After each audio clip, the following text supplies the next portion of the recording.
I'm Nick Wood. I'm a freelance photographer. I also run Unshaken Photography Training.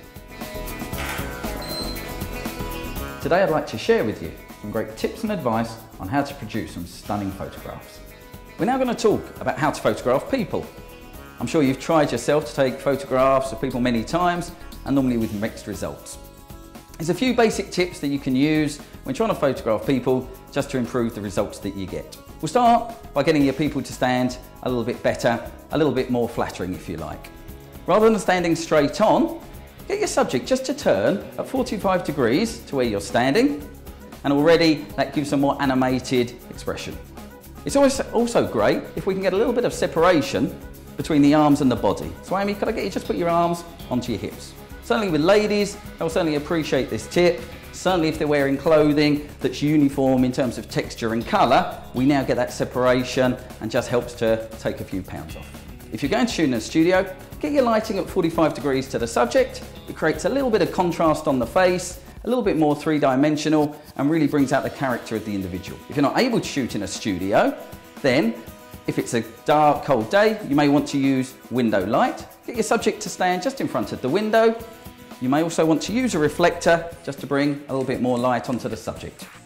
With a reflector, you just hold this underneath the subject. This can give a nice glow back onto the face. As a photographer, I always favour trying to shoot outside. We have so much more light available to us that we can get great results. We need to be able to select the right type of light to shoot at.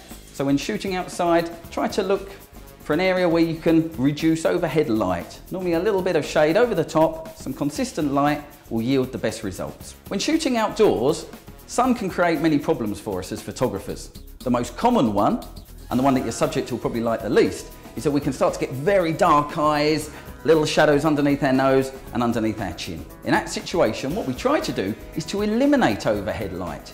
It might be that we could shoot underneath a tree, not too far back or you lose too much light to be able to shoot. It may be that there's some sort of canopy that you can erect or just stand underneath. By eliminating overhead light, we get a nice evenness across the face in terms of the portraits that we're trying to take and a much more flattering result. Another suggestion that I'd give would also be to try to fill the frame when taking a portrait. All too often I see portraits being taken where the subject themselves become too small a part of the composition. To get a much more flattering portrait, zoom in that little bit more, fill the frame and make the subject much more obvious within the image. Getting your subject to look straight into the camera obviously gives one type of portrait. Very often, however, for a little bit more impact, you may want your subject to look away from the camera.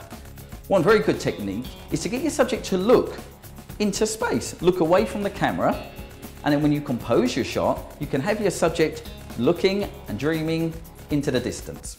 Getting your subject to look away from the camera is a great technique. We'll often use this when working with children or if we're using our portraits for some sort of project or publication. For example, with children, it's very nice to create a thank you card for an auntie or an uncle, and you can have lots of space there looking into, filled with some words that you compose on your computer. So, in summary, to get great portraits, get your subjects to pose correctly, get the lighting correctly even, and fill the frame with the subject.